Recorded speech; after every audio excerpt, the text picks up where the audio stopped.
حالا الان تقریبا یه هلوش نیم ساعتی هست که داره میپزه هنوز، ولی به اندازه کافی نرم نشده، هنوز سفته، ولی آب رو به رنگ خودش دوباره قرمز کرده، دونهاش هم داره بزرگتر میشه.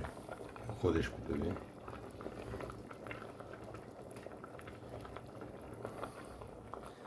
بعد منتظرم که بپزه به اندازه کافی نرم بشه که وقتی برنجم قاطیش میکنم تا موقعی که برنج پزه دوباره یه مقدار دیگه نرم میشه، لهتر میشه. البته تو این الان مقداری سرکه و روغن آرام زدم، خیلی کم سیر بهش اضافه کردم، پای سیر میبینید، و در نهایت برنج و سبزی خشک و نمک و زردچوبه و پیاز داغ آماده اضافه میکنم بهش. اگر لازم باشه، که فکر نمی کنم لازم باشه، من دارم رب میخواستم بذارم که دیگه فکر کنم لازم نمیشه. حالا فکر میکنم با این حساب باید یه هلوش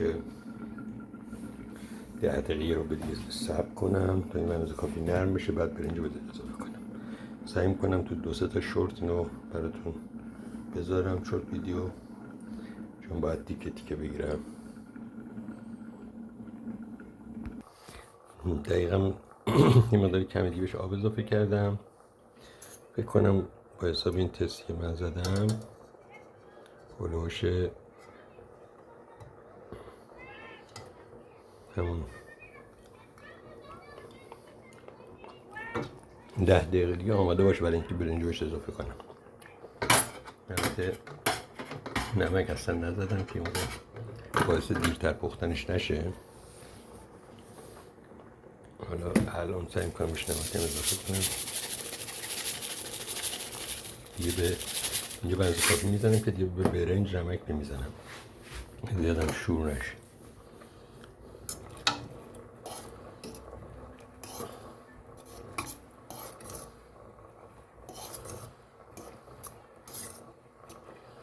از بالا دیده میشه یه مدت شاید میشه گفت استانبولی بشه اگه بهش سیب زمینی خورد شده هم اضافه کنید، اگه دوست داشتید میتونید اضافه کنید.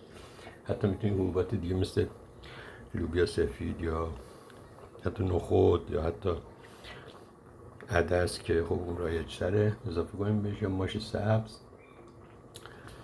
و خوشمزه میشه. یه غذای گیاهی میشه بدون گوشت، و میتونید که با ترشی پیاز، سیر ترشی یا ترشی مخلوط نوش جان کنید، خیلی خوشمزه خواهد شد.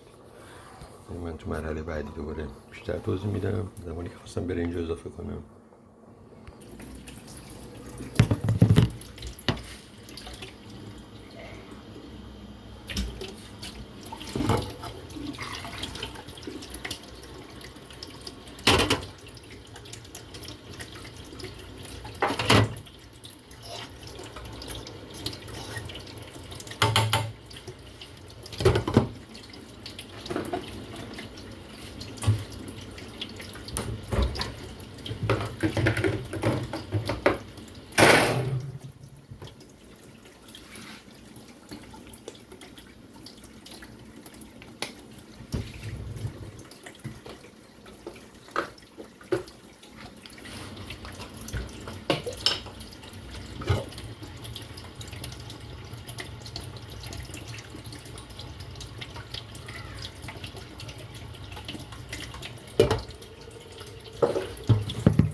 به اندازه یه 2 تا قاشق کوچیک زردچوبه اضافه کردم.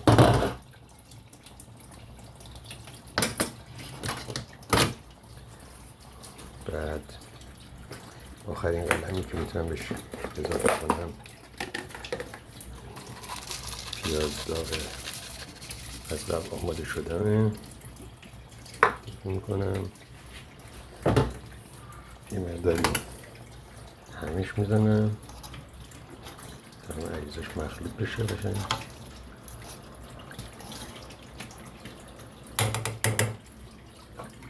من فکر میکنم که از الان مدت 20 دقیقه دیگه این یه مقدار بخاطر اینکه ماشش زمان بود، ماش زمان زیادی بود برای پختنش طولانی میشه، ولی در صورتی که از حبوبات دیگه استفاده کنم مثل عدس یا بعضی از نخودها که زود پس هستن، یا اینکه ماش سبز فکر میکنم زودتر بپزه. البته ماش مطمئن نیستم، ولی به خود لوبیا و عدس اگر از این استفاده کنم طبیعتاً خیلی سریعتر آماده میشه و کلا تمام پروسه هلوش 20 دقیقه 25 دقیقه انجام میشه و شما میتونید یه برنج مخلوط یا همون استانبولی به زبان خودمون داشته باشید که استانبولی هم با اقسام داره و حتی میتونید به این سیب زمینی خرد شده نگینی هم اضافه کنید که یا اینکه گوجه خرد شده در نهایت ولی دیرتر بهشون افزایش اضافه کنید که چون زودتر اونا میپزن و له نشه.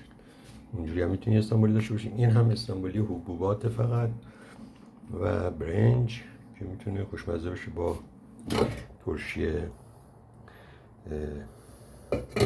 لیته مخلوط، زیر ترشی، پیاز ترشی، هر کدوم که خواستید. فعلا دوباره من استاپ میکنم تا اینکه تو مرحله آماده شدن دوباره براتون توضیحاتشو بدم. به یه اندازه خیلی کوچکی برای که ازتون طعم بگیره یه مقداری از روغن حیوانی میتونید استفاده کنید، ولی اگر دوستانی هستن که میخوان اینو به صورت کامل ویژیتریانی و یا وگانی میل کنند میتونن که از این روغن استفاده نکنن یا از روغن زیتون یا روغن گیاهی دیگه استفاده کنن. این هم باز سلیقه‌ای هستش، بس به اون تستی که شما میخواید و رژیمی که دارید طعم دهندگیش به روغن حیوانی بهتر خواهد بود. خب خیلی روغن حیوانی رو دوست ندارن یا نمیتونن استفاده کنن، بنابراین میتونن از روغن زیتون یا روغن گیاهی دیگه هم استفاده کنن. دیگه کار خاصی نمی کنیم، منتظر میشیم تا آماده بشه.